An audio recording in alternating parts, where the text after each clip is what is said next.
Hi guys, it's Joe from Canoe Bushcraft.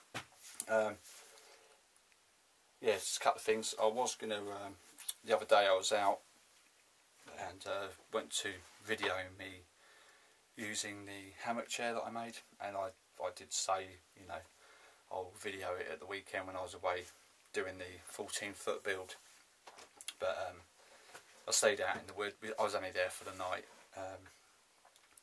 but time I got finished up workshop and went back, I mean, it was thunder, it was torrential. So, and I was just tucked up. As soon as I got back, I just tucked up under my tarp, and I didn't bother videoing anything. You know, it was far too wet. I managed to get a fire going. I was going to video that because it was pouring down, and it was, yeah, I had to sort of make a raised platform to build the fire on, you know, to get it going. I stashed wood under my tarp before I went back up to the wood workshop, so I had dry wood. Getting the fire going wasn't a problem. But yeah, I really wanted to video the hammock chair that I made. I have tried it and it's great. Yeah, I'm happy with it. But maybe tomorrow. I've got a little local wood, sort of 5 minutes from my house.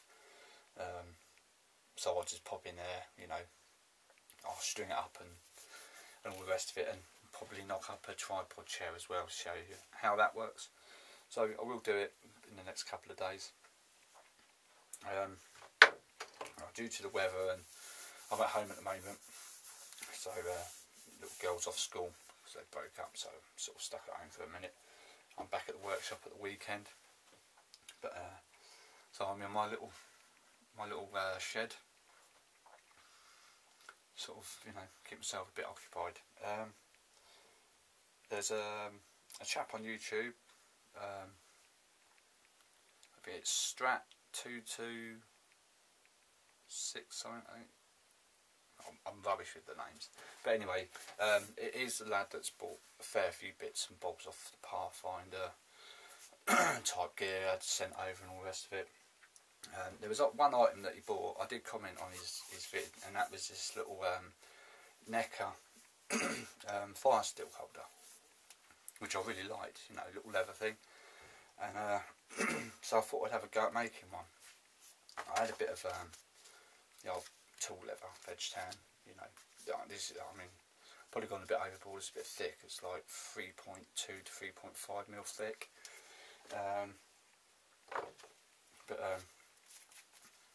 There's one here that I've made. I've got a few of these. These are the BCB strikers. They're like 100 mil total length. That's around 70 mil, I think, long, and 8 mil thick. But yeah. So I mean, it's not identical to how his is, but you know, I've stained this as well. I just used the saddle stitch, you know, to stitch it up. Sort of wetted it down. I mean, it's really tight, and I mean, it ain't coming out, you know. But I wouldn't wear this upside down. I'm going to put like a little lanyard on here. I've got some of this micro paracord, it's called. So I'll make a little, and what I'm going to do is just drill a couple of holes in here, and then wear it as a necker, you know, and have a little lanyard thing on there.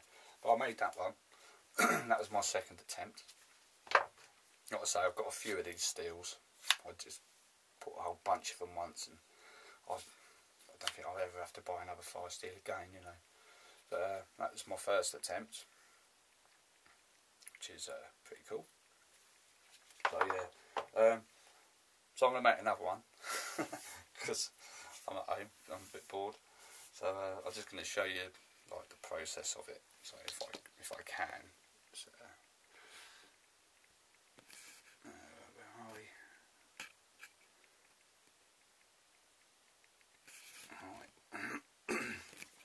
Right.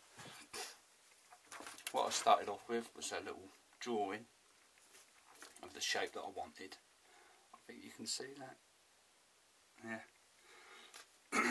And then from there I then cut it out. I cut the shape out of the paper. There it is there. So that's my little template. Yeah. And then transferred that onto this piece of leather. You're not going to be able to see that because it's really faint, but yeah, so I just penciled round it, and then from there I actually cut a piece out. Yeah, there we go.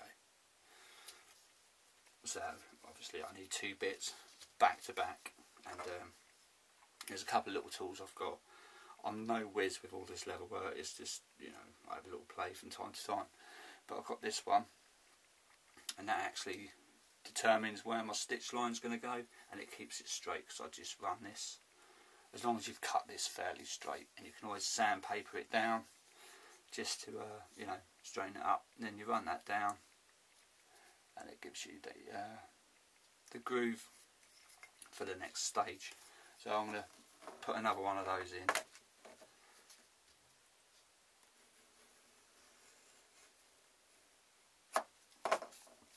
Okay, so I've got 2 of them in there now. I just used like a little modelling knife type thing to cut it out from the leather.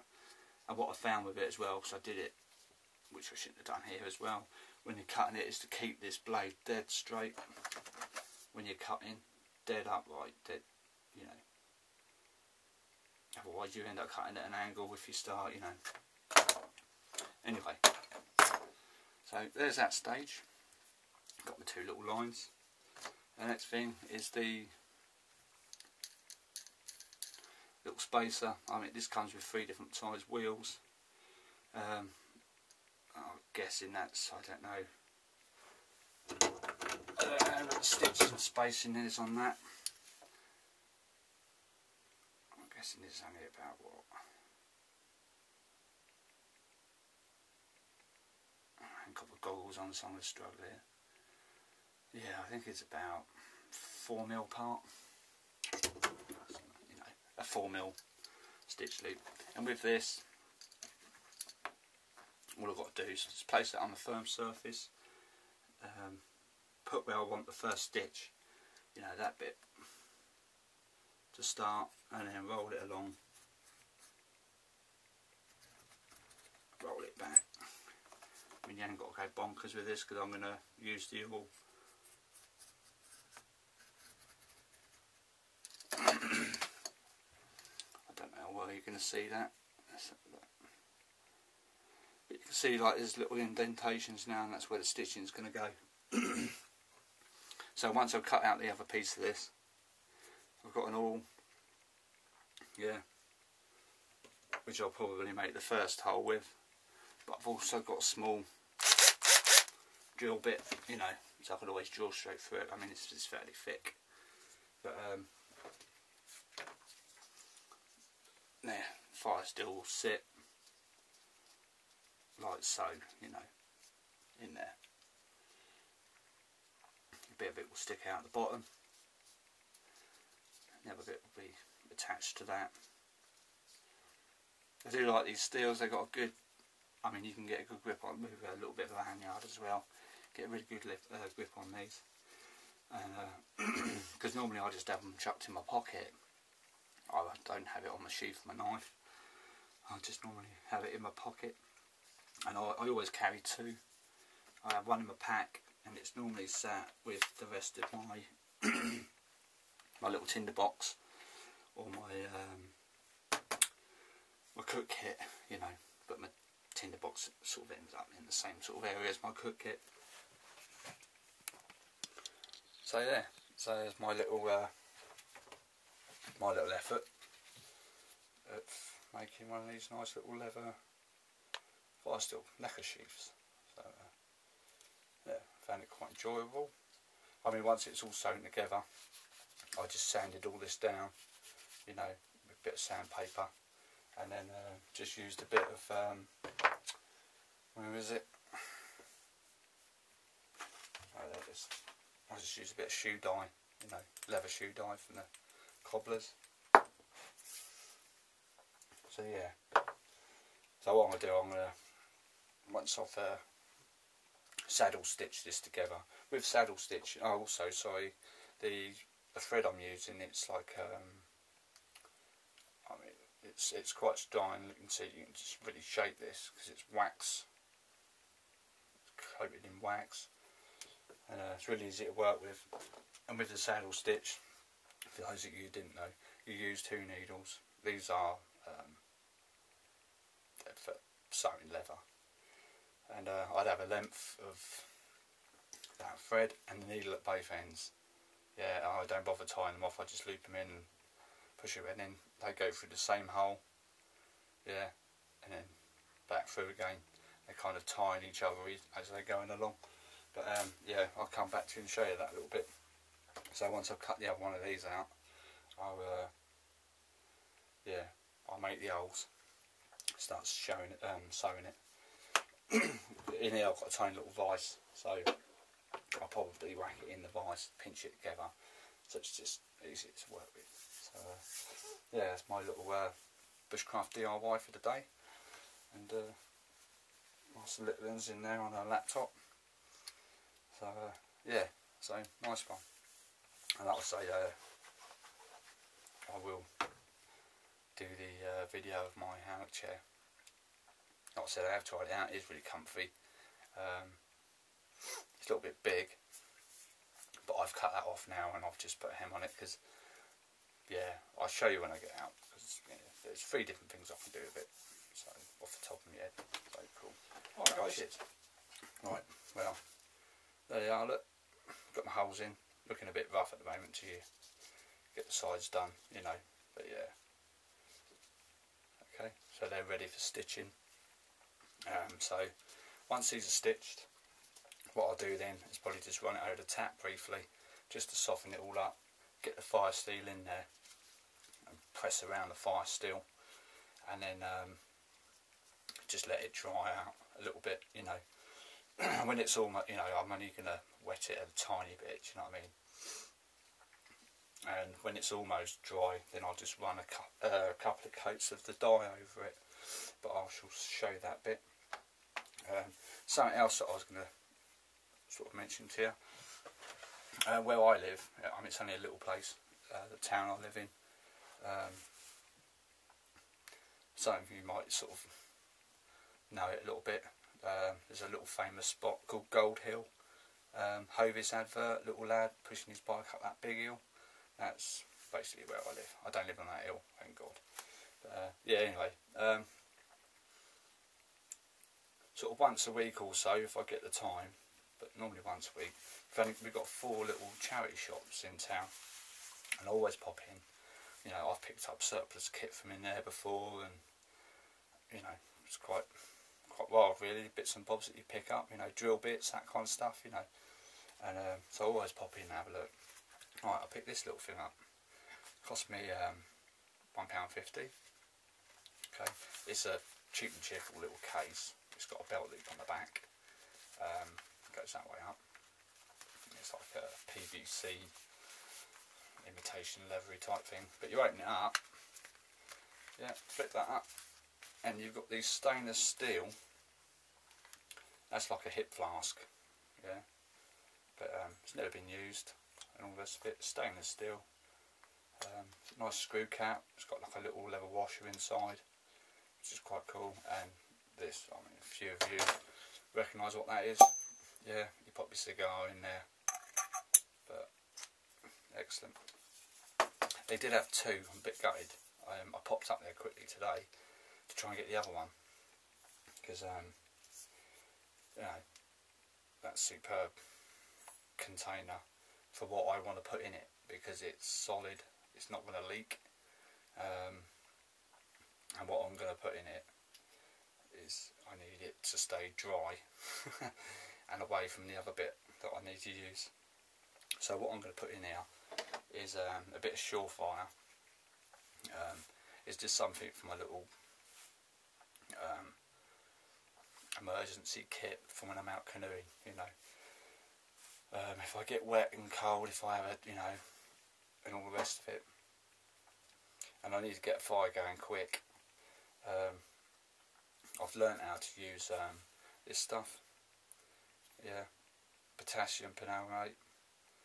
Okay, on its own, it's pretty harmless. you can do like a water trick with it. You can chuck it in the water and it makes it all very funny. But you get this, mix it with this, then you get a chemical reaction, a hot one, so it does burst into flames. This is glycerine. It's okay, this stuff, but if it's really cold, because I've tried it in winter, it takes a little while for it to kick in, you know. Which I have got, which is underneath this kitchen sink, is a little bottle of antifreeze. That stuff doesn't muck about when you mix it with that. It bursts into flames. Well, it heats up, it starts smoking, and all of a sudden, you've probably seen it on the YouTube. But no, it's quite a handy little kit, because I can also roll up some a bit of old cotton sheet, like a couple of little squares of it, you know. Because I'll probably get like 2 decent burns out of this little jar, and it's like a 25 gram, yeah. And get your little cotton sheet, little square piece of it. So put half a tub of that in, yeah. So basically I put half a tube of that in, and 50-50 mix with the antifreeze. Put that in, and then just ball up the cotton square. Place that within your tinder bundle or what have you. I mean, you've got you've got a little bit of time to muck about, you know. So get your nest ready, pop that in, close it up, stick it in where you can have your fire. Get your small kindling on top, and just let it do its own thing, you know. That will then burst into flames. It's such intense heat, it will catch the cotton on fire, which will burn for a while. So yeah, so if your hands, you know, I had an accident a few years back on this hand, so when it gets a bit cold, these 2 fingers just numb right up. Basically I cut this one off and cut halfway into this finger. I can't bend the tip of it and all the rest of it, yeah. 20 odd stitches, I think. I managed to get it back on, it works, but apart from the tip, it's a bit of a funny shape. But did it on a skill saw. Silly me, but there we go. So yeah, so my hand does get numbed up a little bit. And also when you're canoeing, you know, winter time I wear a cag top, and it's got neoprene cuffs, and that kind of minimises the circulation to your hands a little bit, and when you're, you know, so both hands can sort of get numbed up a little bit. And if it's really cold, you know, trying to just grip a fire steel in one hand, you know, you can always use a lighter, but even that, you know, it can be a bit fumbly. So yeah, so basically, and also I've got indoors, I've got 2 tiny little bottles which will fit in here. So each bottle will have antifreeze in it, and all I do is just take the lids up, you know, which would be quite cool. But the lids on that, they're quite cool. So I can carry with potassium and amalgamate in that, antifreeze in that, and it will sit nice together with a little bit of cotton wrap around each one, cotton sheet, you know. So then I know I've got 2 surefires, 2 chemical fires if you like. So I thought I'd add that. I mean, £1.50 can't be bad, you know. Sorry to any cigar smokers, they probably think that's like, you know, you can't do that. And the other thing I've had to play with, this is a chemical thing. That's a little bit of fat wood. On the end of it is a sulphur. It's basically a sulphur match. Back in the 18th century, they would call them spunk sticks. But this, if I just scratch it off a little bit so it's a bit powdery, I can light that with fire steel, and that has like a blue flame, a really intense flame on it. It's a bit drippy because I've really overdone it, but I've got a few of these, you know, I carry in a little tin, you know, and they look like a matchstick. You can't strike them like you would, but you know, it's definitely going to catch this fatwoods. You know, in that everyone knows what fatwood burns like. Like mayor stick. You know, it's pretty good stuff. And how you make these is you need a bit of sulphur. I mean, this is cheap to buy this stuff. 25 grams of that will probably cost around about £3 something. But a kilo of sulphur, I think it's about £4, £5, something like that. I mean, that's going to last donkeys. You know, I've made about 50 of those sticks, and I've barely touched it. I didn't realise, I didn't know. But a bit horrible to work with. But what you do is you just get like a little stove on the go. With a small flame, don't need a big flame, just get a spoon up some, so if it's some in the spoon, and just run the spoon over a flame. You're never going to use that spoon again afterwards. Run it over the flame and all the salt will start to melt. It may catch on fire, which is fine, don't freak. It just gets like a blue flame over it, and just blow it out. You can just take it away, just cut the press, it'll just blow that out. But once that's in liquid form, you get your stick. You don't have to use fatwoods, and you just dip it in, roll it round, bring it out, let it cool, dip it back in, and you'll get your surefire thing. And the only other thing I'll say about it is, if you have to blow it out twice, if you like, don't inhale when you're next to it, because it's sulphur. I mean, you know, I'm sure you've in the past, if you've had a match, someone lights it and you breathe that in, it makes you cough for about half an hour or so. And that stuff's raw, so yeah, it's a bit full on. Yeah, just thought I'd share that with you.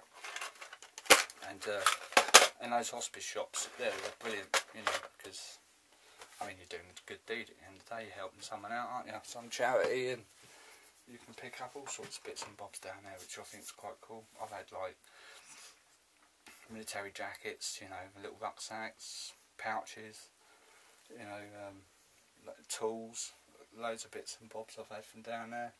I've actually got this from down there as well, you know, paid about, I think it's about £4.50 I paid for that, you know.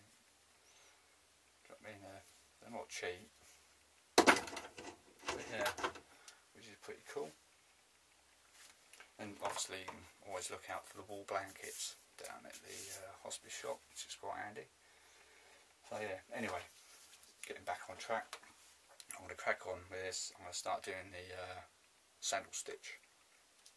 Stitch it all up, and once it's all, you know, and then see how it goes from there. So anyway, cheers.